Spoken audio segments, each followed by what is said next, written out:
Hey y'all, what's up? My name is Devontae and I sacrifice my time so you don't have to. Alright, because this is the big news of the day. Everybody's talking about it. Everybody's clamoring about it. Rumors are being spiraled out of control. Let's talk about Shane McMahon and Tony Khan. Now, I did do a full-length video about this about a month ago, so if you want a more deeper detailed analysis in regards to that, I'll leave that link down in the description box below, but I'll also leave a link down to this article from WrestleTalk.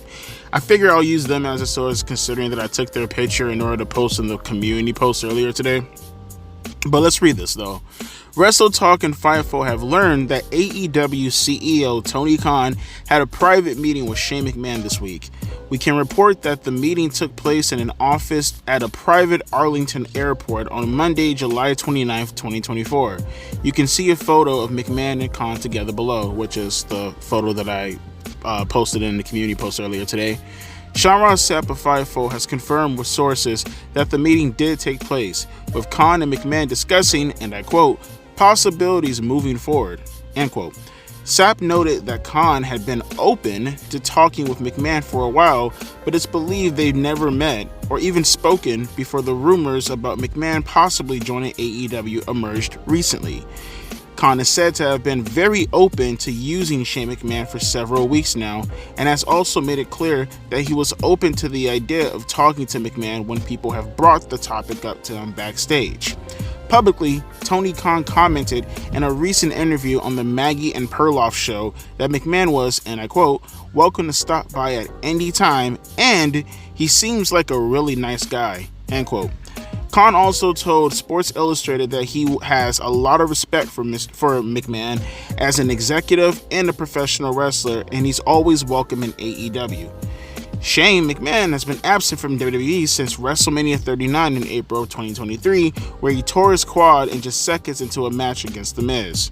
Fightful reported in June 2024 that he was under no kind of contract with WWE as of the story being released. He's still listed on the current roster on WWE's website, but there are plenty of examples where that's been inaccurate in situations like this. And they talked about the fact that they'll keep us updated as time goes on. Now, I'm not really going to move my position as to how I stated my position when I talked about this during the Shane McMahon and Tony Khan initial video that I made about a month or two ago. Again, link is down in the description box below if you want to get more details about that. But I haven't pushed from that position. I think it's insane. I mean, in regards to Shane McMahon, it's a great opportunity for someone who's pushing 60 years old to have another crack at being a professional wrestler. Who knows? He might not even be a professional wrestler. Maybe he just wants to work the executive position, which I think is even worse. From a wrestling perspective, I mean, you see what happened to Shane with the whole Miz stuff with Snoop Dogg about a year ago, as they noted in the article, when Buddy tore his quad and not even, like the first 20 seconds of the fucking match? I mean, he's watched as a wrestler. What is he gonna do? Jump off more buildings like he's Jeff Hardy circa 2001? Or hell, circa 2001 Shane McMahon and himself? Come on, dude. I mean, your bones are brittle. You're no longer... I mean, my God, you're older than Vince McMahon in his prime back in the late 90s during the Attitude Era stuff. Like, if not... No, he's older. I mean, Shane is like what right now? Shane has got to be, 54 years old? How old was McMahon in 98, for an example? Vince was about 52, 53 years old, around that, right? I think he was born in 45, right? Right, if I'm not mistaken. 45, I believe. Like, yeah, you're actually older than your father when he was in his prime. By the time Vince was 54 years old, this is like around like the year 2000, 1999, boyo. I mean, granted, maybe he can pull it off, but I think that's horrible from a wrestling perspective, because what are you going to necessarily do with Shane McMahon that no other wrestler can do, period, already? Now, I get it. Maybe there's some name value in Shane McMahon, because I wouldn't necessarily call him a household name, but his last name is a household name, and people who aren't wrestling fans, I'm pretty sure, are familiar with Shane McMahon if they were older wrestling fans, say back in the early 2000s or late 90s. And, you know, this generation, they've been exposed to Shane McMahon also from his stuff from 2016 going up until last year. So it's not to say that he doesn't have name value also from a wrestling perspective. And who knows? Maybe he might be in shape, maybe he won't. I tend to lean towards not. I tend to lean towards maybe you want to have him as an on-air figure if it happens to be the case. That should be his place as far as storyline purposes are considered. But I think that's going to get tiresome really, really fast also. I mean, remember back in 2019, 2018, how many people grew so tired of Shane McMahon and his constant interference with other superstars like Kevin Owens and The Miz and Braun Strowman. People grew tired of that shit really quick also. I mean, when he came back in 2016, people was all excited because at that point, Shane was gone for like, what, about 7 years? 6 or 7 years? I mean, now it's like... But that's just from a wrestling perspective. From an executive producer or anything regarding that perspective, do you really trust Shane McMahon in that regard? I mean, honestly, you can kind of lend credence to this as a wrestler also. Look, in the end of the day, his sister and his brother-in-law, maybe he might be on good terms with them, maybe he might not be on good terms with them. They are with the opposition. Not to mention, I'm not even sure, speaking of his father, how your fans are going to feel. I mean, it sucks that, you know, he didn't do anything wrong. It was all his father. But who knows? People might accuse him of, like, hey, how much did you know with the Vince McMahon situation? He's always going to be linked to that also. Not to the same degree, but very similar to David Benoit and Chris Benoit. Obviously, David and Chris is a hell of a lot worse. But with Shane McMahon, obviously, they're going to be like, hey, how much did you know? What did you cover up? Kind of like the Chris Tyson and Mr. Beast stuff going on currently at the moment. Although, you know, Mr. Beast most likely had more to do with that than I fear Shane had to do with it. So, man, that's another story for another day, though. My point being is, do you really want to have all that collateral damage on top of you also? And again, like I was mentioning previously too, Triple H and Stephanie McMahon are with the opposition. His dad still may not be running WWE, but if you don't think that his downtime and his hobbies when not being prosecuted is not doing stuff, you know, with Triple H as far as booking WWE or anything in regards to that, you're sadly fucking mistaken. And if you don't think Shane McMahon, or there's no possibility for Shane to ever leak information to WWE, you're batshit fucking insane. I don't know how the fuck you... I mean, even if, for an example, you fear that he's in cahoots with WWE, or he's not in cahoots, maybe he has a vendetta, maybe he has something to prove, maybe he doesn't like the fact that Triple H was given the helms when he's been there the entire time and people called him the prodigal son for a reason. Maybe he does have a vendetta. I think, though, it doesn't matter. He can have a vendetta, but still there will be one day where there's a possibility where he might slip. It is his family. He does go over their house. He does do trips with them, vacations with them, all that kind of stuff. His sons are his sister's nephews. That's his sister, that's his nieces. His sister's daughters is his nieces. Like, of course. I just think it's a bad situation overall. I mean, I guess for like the first week or two, it's cool for me in regards as a creator to have a bunch of videos to talk about it. But even then, as a creator, after a while, that's just going to get boring really, really quick also. It's not Shane McMahon at 2000, it's Shane McMahon at 2024. So yeah, it's cool for me personally for like the first couple of weeks to like do videos on it. But then after a while, that's just going to get stale really, really quick. And I'm quite curious as to how Shane is going to fit in plans in regards to AEW anyways. I don't know. I just think it's a bad idea overall. But let me know your thoughts down in the comment section below. With that being said, let's get into the video.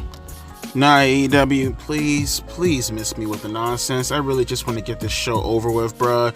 Look, you couldn't even fucking give the man even a minute of promo time in regards to even recapping his fucking so-called title reign, bruh. Please miss me with the nonsense. You couldn't even have him have the gratitude to open up the show as the world champion to kind of give us some type of speech. Maybe you could have kicked it off with him and Bryan Danielson, considering that they haven't had any heat since Bryan Danielson won the tournament. When? Like what, damn near a month ago? Please, miss me with the fucking nonsense, bro. I'm not here to see it. I don't think anyone outside of your dumbass fan base is here to see it. I just don't care. Speaking of not caring, you had this show kick off with fucking Will Ospreay cutting a promo on MJF. Well, actually, it was MJF cutting a promo on Will Ospreay. He's just talking about him being the American champion. I'm not even sure where the fuck this is going anymore. What is this feud even about? Why is Will Ospreay more offended about MJF throwing away the international championship than it seems to be about his dead grandmother? He mentioned that like one time, and now he's talking about the title and how everybody who won the championship, all these geeks, all these fucking losers like Orange Cassidy or, you know, fucking Pac and all these other fucking losers like John Moxley and fucking Roderick Strong. They put their bodies on the line in order to... Shut up. Shut up! Shut up! Shut up! I don't even know what the fuck this feud is about anymore, my nigga, bruh. Oh, boy, and then fuck, MJF. Look, for all intents and purposes, I'll give MJF props for trying to make this shit make sense as far as the American Championship is considered in regards to trying to conflate this with this new feud. Now, I don't even understand why they even have to wrestle for a belt, bruh. Aren't you guys, like, I gotta assume, like, two of the next, like, I don't know, people in line for a world championship against Sports Strickland? This simply could have been a simple one-on-one match. No titles, no bullshit, no gimmicks, none of that nonsense. You could have ran that for the first time at Wembley. MJF could have cost fucking Will Ospreay his championship belt. All sorts of kind of things could have happened. But now we're here. And speaking of here, after their dumbass promo, out comes fucking... What is this guy's name again? Vance Archer? Whatever his name is? Lance Archer? I think it was Vance Archer in WWE. He comes out and, like... I don't care, bro. I haven't seen this motherfucker in months. Why do I care to see him now? What, you expect me to see him go out there and actually beat Will Ospreay? Well, of course, he goes out there and, you know, he jobs to him as a big man, which I don't mind because Will Ospreay is supposed to be a star, but it's just another inkling into why AEW and professional wrestling is so shit nowadays. Big men aren't even special anymore. It doesn't even fucking matter. Although, you know what did piss me off? And I know you guys know what pissed me off. You know what pissed me off? A guy who hasn't been on television for months, a guy who after this match won't be on television for more months to come, kicks out of Will Ospreay's finisher. Why? Because he can. No rhyme or reason, no substance. Literally has nothing to do with anything in regards to Vance Archer doing anything specific or special. Just have him kick out of the guy's finisher who's going to end up going up against your American champion, one of the top guys in your company. He himself is the top guy. Just imagine John Cena hitting someone off an AA and them just kicking out of it. Randy Orton hitting him with an RKO and them just kicking out of it. Triple H hitting the pedigree and them just kicking out of it. Undertaker hitting a tombstone and them just kicking out of it. Just to do it one more time for the win. This company is just so fucking retarded, bruh. Like, this is just a retarded fucking company. I don't know what to tell you.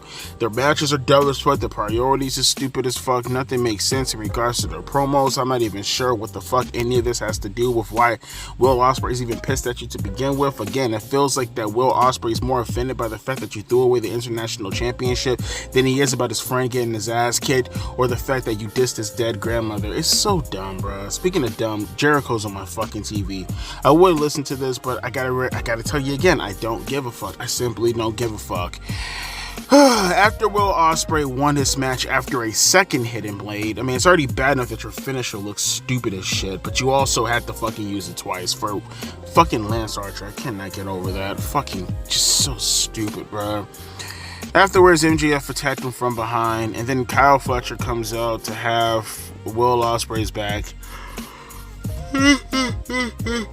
Honestly, God, I was falling asleep during the match also. I'm so serious. Fucking Kyle Fletcher runs off MJF. MJF's on the top of the stage.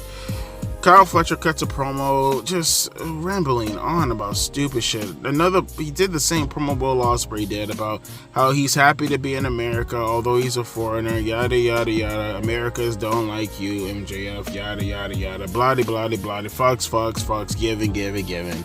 Eventually, he challenges MJF to a match next week, easy for me to say, at Dynamite, which MJF obviously, said no to. Well, actually, he said no to the initial match. Then he said he wanted to have a match next week on Dynamite, and he promises to make Kyle Fletcher bleed, and he's going to break his neck, and he's going to fuck him up no different than how he did Daniel Garcia, and it's going to be no one to blame but Will Ospreay. Do you guys give a fuck? Truly, do you give a fuck? I don't give a fuck. Do you really give? I don't give a fuck. I don't care. I can't even keep my eyes open right now. I look higher than a bitch right now, but in reality, that was just me being high as fuck watching this match. This match got me high as fuck. I'm under the influence thanks to this motherfucking match right here. Just stupid booking. More of the same bullshit you get from AEW.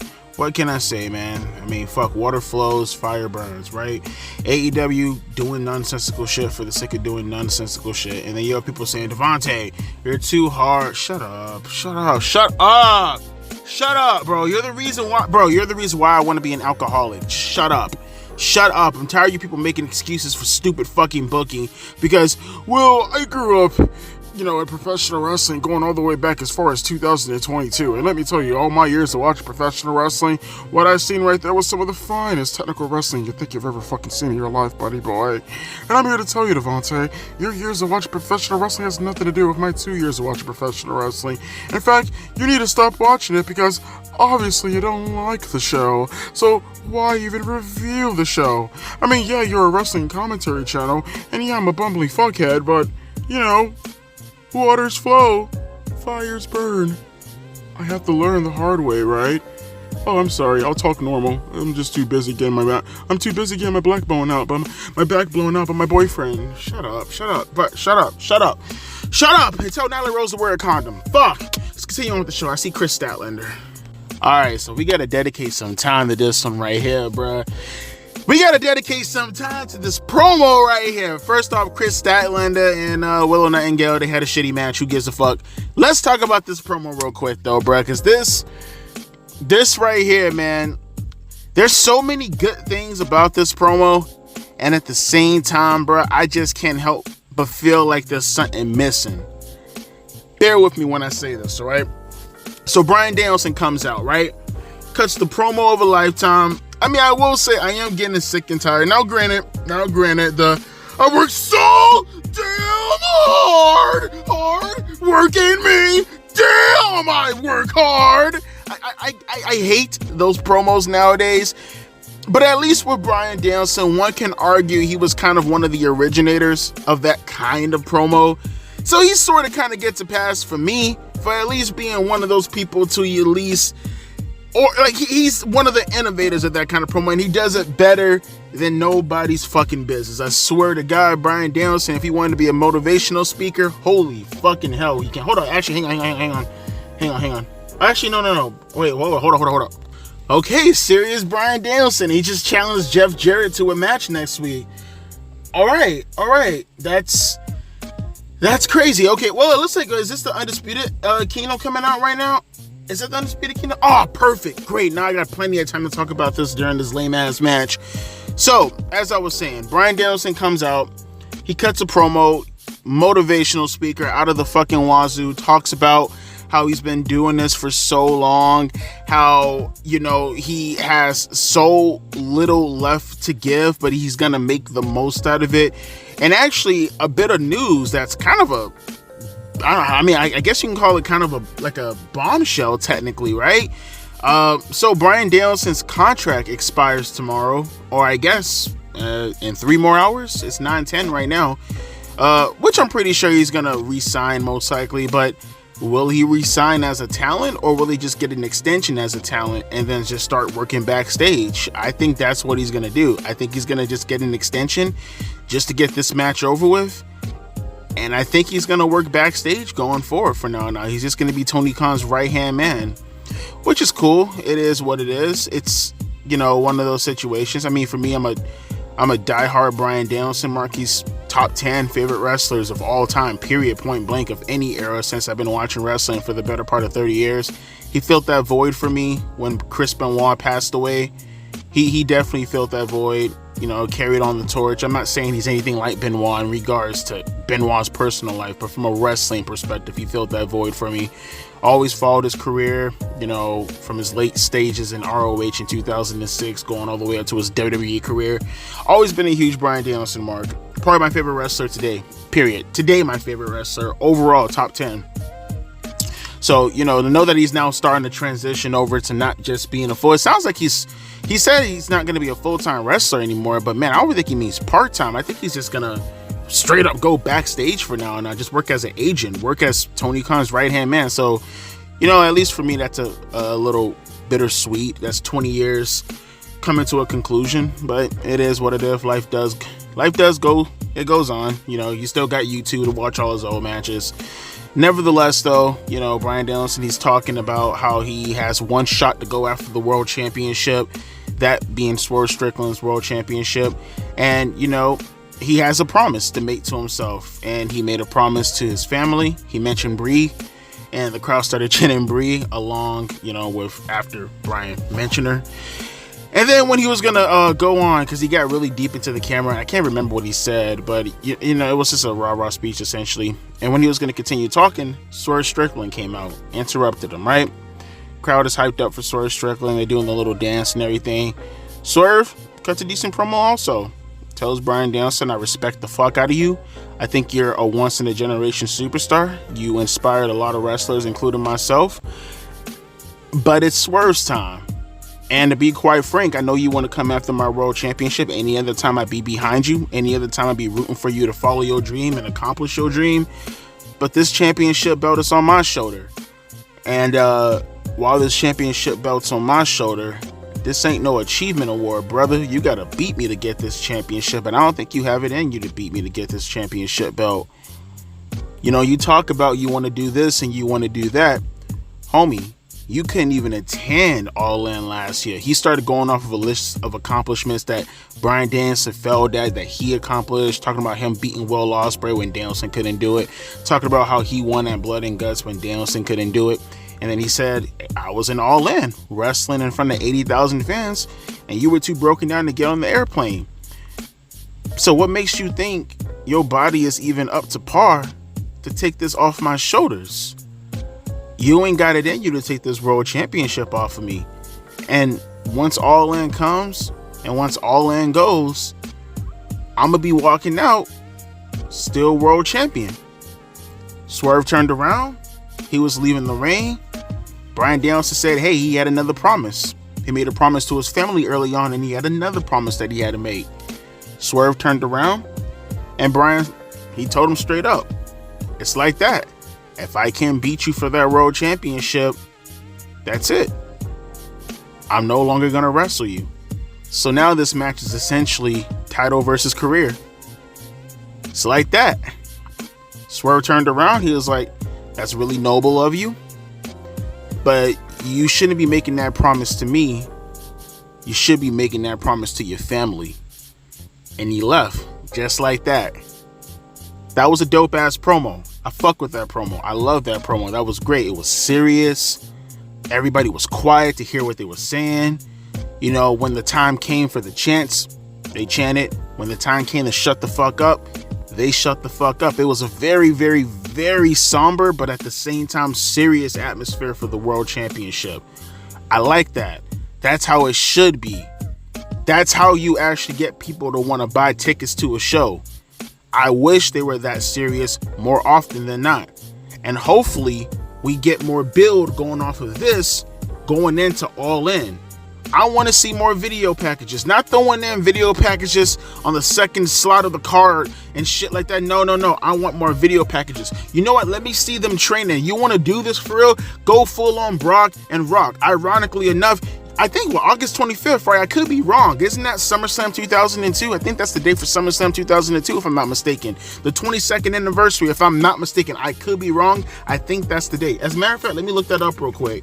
That would be actually fucking hilarious if SummerSlam 2002 happened on August 25th, 2002. Hang on for a second. I'm looking that up in real time. Because I'm a huge mark for that show, and I think I remember that date. SummerSlam 2002... Hang on for a second. Was that August 25th also? That was also August 25th. Look at that. Look at that. I know my days. I know my history. I know my shows. So ironically enough, they'll be wrestling on the anniversary of the 22nd anniversary of SummerSlam in 2002. One of the greatest pay-per-views of all time. Go full on Brock and Rock. I say do that. That was a great build with both of those guys never really necessarily touching until you got to the last portions before you got to SummerSlam. It wasn't extravagant where you had guys breaking into each other's houses or guys having to maim each other and shit like that. Nah, the whole build to Brock and Rock felt like a UFC build. Training montages, showing these guys, you know, it felt like a sport. It really felt like a sport with Rock and Brock. Do that with Bryan Danielson and Swerve Strickland. Show them training inside the gym. Show them running down the street with tires and shit like that. Show them taking ice baths. Do that shit. Go full on. While Bryan Danielson highlights his career. While Swerve Strickland shoots from the hip and says, I don't feel like I've really accomplished anything as world champion. The people that I've been fighting, yes, they're legends. The people who I've wrestled against, yes, they're names. But I feel like, and he doesn't have to say that Tony Khan has not prioritized him. He doesn't have to say all that. But he could definitely say like he doesn't feel like he's really accomplished anything as world champion. Knowing that he's going to go out in the main event amongst a whole sea of fucking people, going up against a legend like Bryan Danielson, he's got a point to prove as world champion. Bryan Danielson, he's got a point to prove if he still has it in the gas tank to really fulfill what he wants to fulfill. If he can't do it, then what the fuck is the point of his career right now? These guys have goals. These guys have reason. And I say, what the fuck? Go full on Brock and Rock as far as the build is considered. Like I said, you ain't got to go all crazy with it. My only problem with this, though, and I talked about this, and they need to not make the mistake going forward when it comes to this.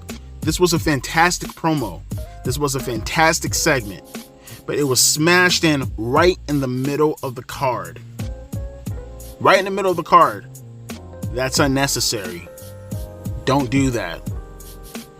If this match is really going to be Bryan Danielson's last match, possibly, right? If this is what you really want to define your world championship match, because this match has potential to be one of the greatest matches in AEW history, especially if Bryan Danielson is legitimately retiring after this match. This has absolute A+ greatest match of all time in AEW history written all over it if you play your cards right, because it's not just about the match. It's not.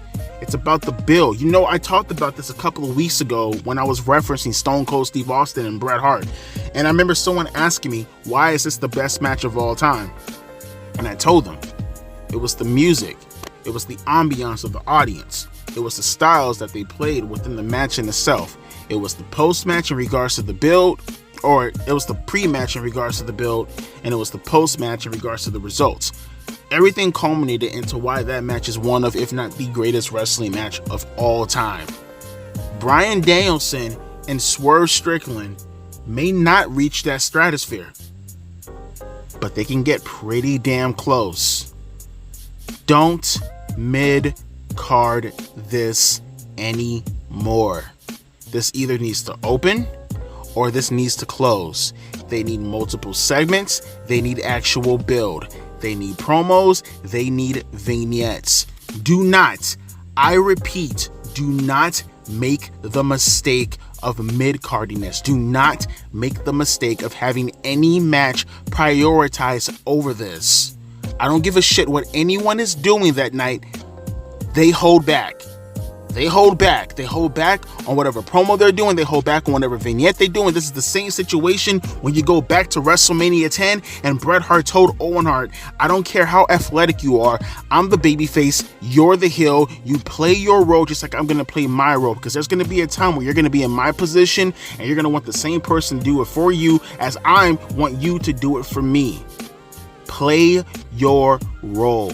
AEW, Tony Khan, for the love of God, this is your biggest pay-per-view of the year. Play it right. Just be a booker. I'm begging you, be a promoter, bruh. Just be a promoter. Don't be a mark like you are on your E-Fed stupid ass websites. Don't be a retard like you are on Twitter with your fans playing into the fucking sicko nonsense. Be a promoter just this one time. Don't bury this match. Present it like it is the centerpiece of your company. I'm not saying this is Rockin' Austin, but you need to book it like it's Rockin' Austin. You didn't do that tonight. That very well should have closed the show. You are now going to have Darby Allin and Hangman Page close when it's not going to be anywhere close to what this delivered tonight. Don't do that going forward. Do not Triple H and Chris Jericho this up. Hulk Hogan and Rock should have main evented.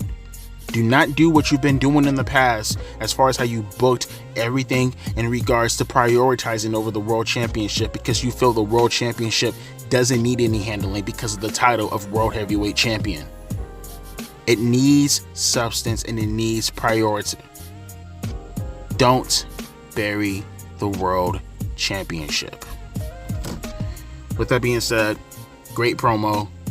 I have no faith in Tony Khan doing the right thing. All I can do is cross my fingers. This could be something very, very special if they play their cards right. With that being said, continuing on with the show. Man, I disagree with that booking. Man, I swear to God, AEW knows how to undercut themselves. I swear to God, bro. But I will say, they got some build, they got some stories, a couple of things going on in regards to, you got obviously the awesome promo with Bryan Danielson and Swerve Strickland. You got some good build also. Although I will say, you got Mariah May out there backstage talking to Renee Patty Cake. And, she's pretty damn serious. She has this whole little sociopathic gimmick going on right now. She's like, I chose Toni Storm because, well, shit, she didn't do anything wrong to me. And that's what made her perfect. She said, this business is going to eat you alive. And I just figure, what the fuck? I'd be the one doing the eating. She sounds very crazy as fuck. Like I said, very sociopathic. I like it. And then you have Toni Storm, which I fuck with the gimmick, but like, you look at Mariah May's demeanor, and then you look at Toni Storm's demeanor, and it's like you can still do the gimmick, but there's got to be a way to do the gimmick while, still matching the intensity of Mariah May. You can't have Mariah May looking all serious, and then, Toni come out looking all fucking goofy. Like, she gets to chew, and she tries to do the whole Mick Foley thing where he hits himself in the head to make himself bleed, but she didn't. She didn't bleed. She hit herself in the head with a shoe. She just looked retarded. I don't know what to say. Nevertheless, though, it was fine, more so because of Mariah May, and then Toni Storm just looked just goofy. You gotta change that up. The gimmick is fine. The gimmick is fun. It's just that you can't keep running that gimmick while, Toni Storm is, still. Mariah May, while Mariah May is acting, I don't know. I didn't feel that. I like what Mariah May was doing. I just didn't like the response from Toni Storm. And then you had Sasha Banks and what's her name come out, Camille, and they destroyed the greatest jobber name in the history. Her name was Brittany Jade. That is the greatest fucking jobber name. She looked she looked like a default silhouette, bro. Like, I swear to God, that was beautiful. That was the most jobberish jobber woman I've ever seen in my jobber life. That was so fucking jobber. It was awesome. It was fucking awesome. I mean, she was Barry Horowitz female version. Holy fuck. Camille destroyed her. I mean, she looked kind of sloppy out there, to be honest with you. I've seen Camille wrestle a few times in NWA. She looked pretty sloppy here. She did an ugly ass looking Rough Rider to her. Her shots didn't look she just didn't look as intense as you would think she would, considering her body type and everything. Like, she came off as being intense. It's just that the moves that she was doing, she was a little bit overzealous. I did like the sit-out dominator. That was pretty cool as a finish. She calls it, the Camille driver or something like that. It was fine. I just didn't think that, she looked all that intimidating with her moveset. And, again, she looked pretty fucking sloppy. And then, Sasha gets on the microphone. She essentially tells Britt Baker, hey, just a stereotypical promo, like, you didn't build this, I built this, introducing Camille as being the brick house, and it was a stereotypical heel promo just to put heat on the match they're gonna have going into Wembley Stadium. They also showed a video of them having their confrontation at one of the Comic-Con shows or whatever, which is fine, I guess. It's a little bit of build going into both of the girls' matches. I don't mind it. it is what it is. The fact that, we didn't get any boring matches to have to tell a story is just so fucking refreshing. I mean, we did have a match with Roosh or one of his compadres, I guess, going up against, I think, Mark Briscoe. I didn't pay attention on too much. It was inconsequential as fuck. I didn't give a fuck. It had nothing to do with anything going into fucking Wembley Stadium. It has no consequences whatsoever. All I care about are the things that have consequences. So speaking of which, coming up right now, I guess this is going to be the main event. Again, still disagree with this. This could have easily been on the opener, in my opinion. This match should have been the opener, and you didn't have to do fucking Mr. Everybody Dies, kick out of 2 finishers, even though I'm not relevant at all. That could have been in the middle of the card. This should have opened. That should have been in the middle of the card with the MJF promo and stuff, and you should have closed it out with Bryan Danielson and Swerve Strickland. But it is what it is. The flow of the show tonight is fucking horrible. And so far, I'm not gonna lie, the girl stuff was fine. It wasn't bad. But pretty much anything that's worth a shit tonight is essentially just that promo with Danielson and Swerve. That's really all I gave a shit about tonight. I'm never going to forgive them for the Bryan Danielson, Will Ospreay bullshit, or Bryan Danielson, for the MJF and Will Ospreay bullshit. And again, their promos are they're just inconsequential to me. I just don't give a fuck. All I care about going into Wembley is just the World Championship match now. Hopefully they keep it up with the build, which they probably won't, and they'll probably disappoint me. Otherwise, let's get to the main event. Darby Allin, for some reason, going up against fucking... I mean, I know why they're probably going at it. They're probably going at it just stemming off of the blood and gut stuff. I just, again, disagree with this being the main event. Don't agree with that at all. But let's continue on. Hopefully it's some, I don't know, solid angle coming out of this. Something happening with, I don't know, Hangman Page. I don't know, man. Let's just watch the match and see how it goes. I would never understand AEW. Why are they so retarded? I don't get it, man. They're the only ones who can snatch defeat from the jaws of victory. How do you do that, bro? You had a pretty... So the opener of tonight, the very first 30 or so minutes was lame as fuck. Then the middle portion was actually pretty decent, right? Especially with the Swerve and Daniel Bryan promo. The women promos were okay. I mean, you had some matches that were filler, that were boring as fuck, but who cares? But for the most part, the middle portion was rather decent. And then you have this main event, and I was saying to myself, you know what? No matter what you do, it's not going to usurp anything as far as what happened with Swerve and Bryan, the World Championship match.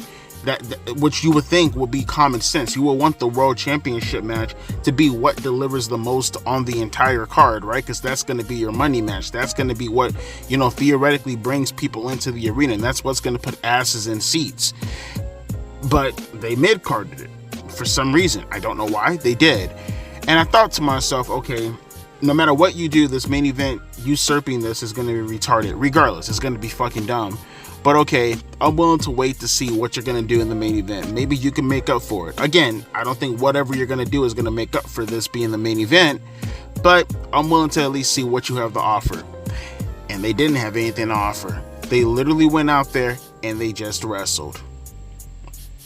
Nothing happened. No post-match, no angle, no cliffhangers. No reason for you to tune into Dynamite next week. See, this is my problem with AEW, man. This match could have easily been in the middle of the card. This match could have easily opened up the show, and you should have closed with Bryan Danielson and Swerve Strickland. That way, you give people a reason. You give people some type of thing to sink their teeth into. Go to bed, and that'd be one of the last things on their mind because, well, holy shit, Bryan Danielson is putting his career on the line against Swerve Strickland. Holy fuck, this is a new crinkle to this ingredient, this paper, or whatever you want to fucking metaphor you want to use, right? My point being is, this is what you want people to go to bed, go home with this as the last image in their mind. Maybe even one can argue that it's going to be a bit of a cliffhanger because maybe you want to see more of Bryan Danielson and what's going to happen with him and Swerve Strickland.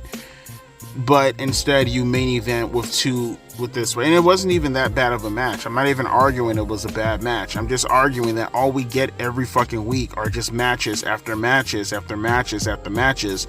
It would have been nice to have something like Danielson and Swerve closing the show. You don't get that very often, and instead we got this. We got an exhibition match. I don't get this company sometimes. I really don't. They always make the impossible possible when it comes to how fucking stupid they are. There was no reason for this match to be the main event.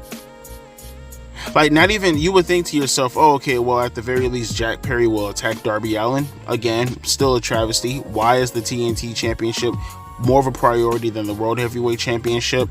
But no, not even that. You didn't even get that. You didn't even get something with Jack Perry and Darby Allin. You didn't get anything with Swerve and Hangman. No. You just got Darby Allin versus Hangman Adam Page one-on-one with Darby picking up a clean win, which I don't think should be happening at all. But I get it because, you know, they're all about the professional wrestling and they don't want anybody to go home sad because, God forbid, a disqualification finish in order to tell a story is something your stupid ass fan base doesn't want to see, right? So you play into these nonsense cliches. And like I said, let me reiterate my position one more time. It's not as if it was a bad match. It was a decent match. It's the thought that counts.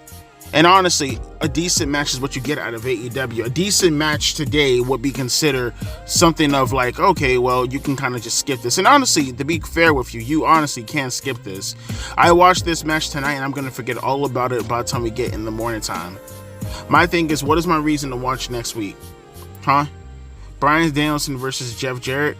Possibly, you know, that could have been something of a cliffhanger. Bryan Danielson could have left in a heap. You know, he could have challenged Jeff Jarrett and the copyright could have came on. Maybe. At least then you say to yourself, okay, well, that's something worth looking forward to. If Bryan Danielson, especially if he said me and you in the main event next week. Nah. Just wrestling. Just wrestling. And it's all because he knows that, oh, I want to capture that top of the hour viewership number coming out of the Big Bang Theory. It's so fucking dumb to me, bro. It's so dumb to me because if you had any creative structure or any creative bone in your body, that wouldn't be anything to worry about because, well, you're going to keep people hooked. Therefore, they're going to watch the rest of the show. But you so desperately want to get in these stupid fucking cliche ass matches, bro. Like, no one gave no one, when I say no one gave the slightest fuck about this main event, about anything in regards to the CMLL Women's Championship, about fucking Roosh, nobody. Absolutely fucking nobody. Yet, once again, it took priority over your World Championship. The match that's supposed to be the drawing factor to your Wembley Stadium all-in biggest pay-per-view of the year show.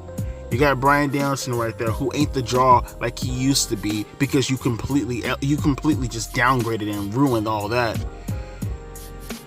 The least you could do is build him back up again. Give reason. Nope.